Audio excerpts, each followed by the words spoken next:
रामायण की पूरी कहानी जारी है। भाग 23, जिसने भाग 1, 2, 3, 4, 5, 6, 7, 8, 9, 10, 11, 12, 13, 14, 15, 16, 17, 18, 19, 20, 21 और 22 नहीं देखी तो देख लो। धन्यवाद।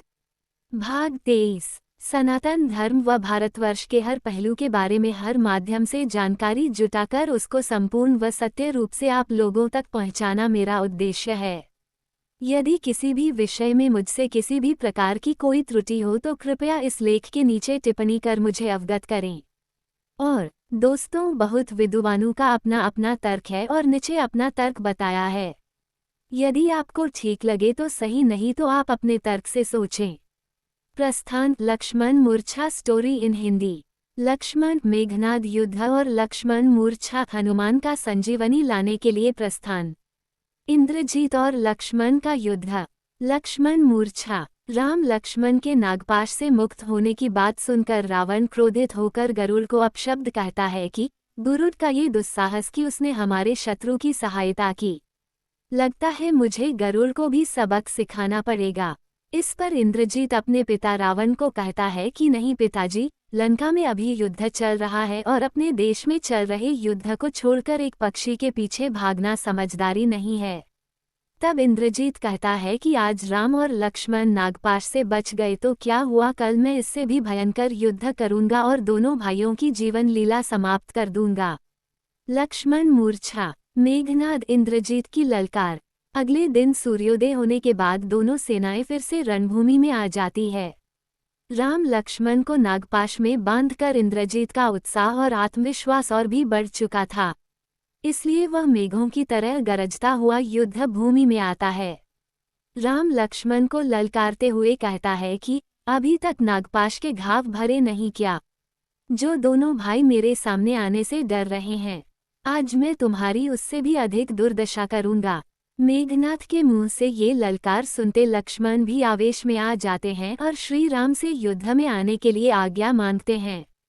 श्री राम पिछले दिन के युद्ध में मेघनाथ के रणनीति को समझ चुके थे, इसलिए वह लक्ष्मण को सावधान तथा सचेत रहकर युद्ध करने का परामर्श देकर युद्ध में जाने की आज्ञा देते हैं। इंद्रजीत और लक्ष्मण का युद्ध। लक्ष्मण और मेघनाथ फिर से आमने सामने आ जाते हैं और दोनों वीर कुमारों में फिर से युद्ध शुरू हो जाता है।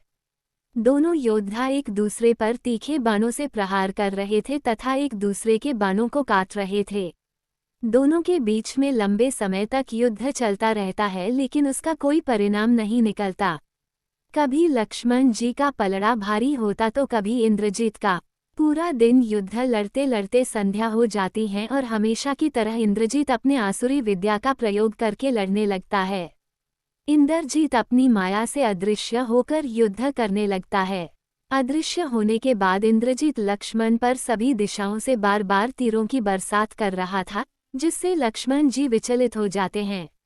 इंद्रजीत द्वारा कपट युद्ध करने के कारण लक्ष्मण जी श्री राम के पास आते हैं और उनसे कहते हैं कि मेघनाथ फिर से कपट युद्ध पर उतर आया है, इसलिए मुझे आज्ञा दीजिए कि मैं ब्रह्मास्त्र का प्रयोग करके इंद्रजीत को समाप्त कर दूं। लेकिन श्री राम लक्ष्मण जी के निवेदन को न मानकर उन्हें ब्रह्मास्त्र के प्रयोग करने से मना कर देते हैं। श्री राम कहते हैं कि लक्ष्मण, ब्रह्मास्त्र बहुत अधिक विनाशकारी अस्त्र है, इसलिए इसका प्रयोग किसी भी युद्ध में नहीं किया जाना चाहिए, क्योंकि इससे तीनों लोकों में विनाश की ज्वाला भड़क उठेगी। लक्ष्मण जी का मूर्छित होना। लक्ष्मण मूर्छा। श्री राम के मना करने पर लक्ष्मण वापस रणभूमि में लौट जाते हैं और मेघनाथ से युद्ध करने लगते हैं। अदृश्य रूप में इंद्रजीत अलग अलग दिशा से लक्ष्मण पर बाण चला रहा था। कभी वह आकाश में जाकर युद्ध करता तो कभी सामने आकर युद्ध करता। उसके कपट युद्ध से लक्ष्मण जी विचलित हो चुके थे। ऐसे में मौका पाकर इंद्रजीत ने अदृश्य होकर आसमान में चला जाता है। घात लगाकर इंद्रजीत वीर घातनी अमोघ शक्ति का प्रयोग लक्ष्मण जी पर करता है। हनुमान जी यह सब देख रहे थे, इसलिए है उस शक्ति को रोकने का प्रयास करते हैं, लेकिन असफल हो जाते हैं और इंद्रजीत द्वारा चलाई गई वह अमोघ शक्ति लक्ष्मण जी के पीठ के नीचे आघात करती है। शक्ति लगते ही लक्ष्मण जी के हाथों से धनुष छूट जाता है और वे मूर्छित होकर भूमि पर गिर पड़ते हैं। लक्ष्मण के मूर्छित होने के बाद इंद्रजीत उनके मूर्छित शरीर को उठाकर ले जाने की कोशिश करता है, लेकिन शेषनाग के अवतार लक्ष्मण जी को वह उठा नहीं पाता। तब हनुमान जी उन्हें दुत्कार कर लक्ष्मण जी को उठाकर वायु मार्ग से युद्ध भूमि से दूर ले आते हैं। लक्ष्मण जी को मूर्छित देखकर श्रीराम भी दौड़े दौड़े चले आते हैं और हनुमान से पूछते हैं कि क्या हुआ। हनुमान जी श्री राम को बताते हैं कि मेघनाथ ने छुपकर उन पर एक मायावी शक्ति का प्रयोग किया है, जिससे लक्ष्मण जी मूर्छित हो गए हैं। तब श्रीराम ने पूछा कि ऐसी कौन सी शक्ति थी जो मेरे वीर लक्ष्मण को मूर्छित कर सकती है। श्रीराम की अधीरता को देखते हुए विभीषण जी उन्हें बताते हैं कि मेघनाद ने वीरघातनी शक्ति का प्रयोग किया है। ये शक्ति उसने अपनी कड़ी तपस्या से प्राप्त की थी और इस शक्ति के वार से कोई भी मनुष्य बच नहीं पाता है। श्री राम का दुख भरा चेहरा देखकर जामवंत जी ने लक्ष्मण के मूर्छित शरीर की जांच की, जिसके बाद वह बताते हैं कि लक्ष्मण के शरीर में अभी भी कुछ प्राण शेष है, लेकिन मेरे पास कोई उपचार नहीं है। तब सुग्रीव विभीषण से इसका कोई उपचार बताने के लिए कहते हैं, तो विभीषण जी कहते हैं कि अगर किसी चिकित्सक से जांच करवाई जा सके तो शायद कोई संभावना हो सकती है। सुग्रीव जी कहते हैं, जहां एक और लहराता अथाह समुद्र है तथा दूसरी ओर शत्रु पक्ष, ऐसे में कोई चिकित्सक कहाँ से मिलेगा। लेकिन तभी विभीषण जी बताते हैं कि लंका में रावण का एक राजवैद्य सुषेण रहता है, जो कि संभवतः उनकी सहायता कर सकता है, लेकिन उन्हें इस समय लंका से लेकर आना असंभव है। विभीषण की यह बात सुनकर हनुमान जी कहते हैं कि असंभव को संभव बनाना हनुमान का काम है। कृपया आप बताइए कि वो वैद्य सुषेण का निवास स्थान कहाँ है, मैं उन्हें लंका से लेकर आऊंगा। लंका से वैद्यराज सुषेण को लाना। विभीषण के बताने पर हनुमान जी श्रीराम से आज्ञा लेकर जाते हैं और अति सूक्ष्म रूप धारण करके लंका में प्रवेश करते हैं। वे एक गुप्तचर की भांति वैद्य सुषेण का मकान खोज लेते हैं। तब हनुमान जी अपना विराट रूप धारण करते हैं और वैद्यराज सुषेण को उनके घर सहित उठाकर लंका से ले आते हैं और श्रीराम के समक्ष प्रस्तुत करते हैं। श्री राम और विभीषण जी उनसे लक्ष्मण के प्राणों की रक्षा करने का निवेदन करते हैं, लेकिन खुद को इस तरह उठा लाने से वैद्यराज सुषेण श्रीराम से कहते हैं कि मैं आपकी कोई सहायता नहीं करूंगा, क्योंकि यह मेरी देशभक्ति के खिलाफ है। आप शत्रु पक्ष के हैं और मैं महाराज रावण का राजवैद्य हूँ, इसलिए मेरा धर्म बनता है कि मैं अपने राजा के शत्रु की कोई सहायता ना करूं। तब विभीषण जी वैद्यराज सुषेण को उनके चिकित्सक धर्म का वृतांत बताते हैं और कहते हैं कि आपका एकमात्र धर्म यह है कि अपने रोगी का उपचार करना और उसके प्राणों की रक्षा करना।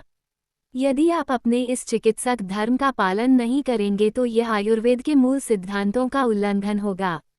इस वजह आपके द्वारा दी गई औषधियां भी असरहीन हो जाएंगी।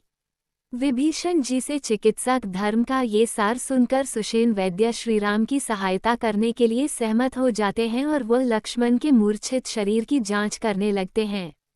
जांच करने के बाद वैद्य सुषेण बताते हैं कि लक्ष्मण जी के शरीर में प्राण अभी शेष हैं, लेकिन सूर्य उदय से पहले यदि उन्हें उपचार नहीं दिया गया तो उनकी जान बचाना असंभव हो जाएगा। तब वैद्यराज उसे बताते हैं कि उनके पास वह औषधि नहीं है जो कि लक्ष्मण जी को स्वस्थ कर सके। वैद्य की बात सुनकर श्रीराम और भी अधीर हो जाते हैं। उन्हें ऐसे देखकर वैद्यराज सुषेण बोलते हैं कि हे रघुनाथ, धीरज रखिए, लक्ष्मण के प्राण बचाने के एकमात्र उपाय है, लेकिन बहुत ही कठिन है। हनुमान का संजीवनी लेने के लिए जाना। तब बड़ी अधीरता से हनुमान जी पूछते हैं कि कृपया करके मुझे वह उपाय बताइए, तो मैं अपने प्राण देकर भी वह उपाय करूंगा। तब वैद्य बताते हैं कि कैलाश पर्वत और हिमालय पर्वत के बीच में द्रोणागिरी नामक पर्वत श्रृंखला है। उसी पर्वत श्रृंखला में एक ऐसा पर्वत है जिस पर कई तरह की गुणकारी आयुर्वेदिक औषधियां उगती है। उन्हीं में से एक संजीवनी बूटी भी है, जिसे यदि समय पर दिया जाए तो मृत शरीर में भी प्राण आ सकते हैं। तब वैद्यराज ये भी कहते हैं कि तुम्हें सूर्योदय से पहले ही वो संजीवनी बूटी लेकर वापस आना होगा। यदि सूर्योदय हो गया तो लक्ष्मण के प्राण बचाना असंभव है। तब हनुमान जी श्री राम को हौसला बंधाते हुए कहते हैं कि धीरज रखिए स्वामी, यदि मैं सूर्योदय से पहले संजीवनी लेकर नहीं आ पाया तो अपना यह मुख आपको कभी नहीं दिखाऊंगा। ये कहकर हनुमान जी संजीवनी बूटी लेने के लिए प्रस्थान करते हैं।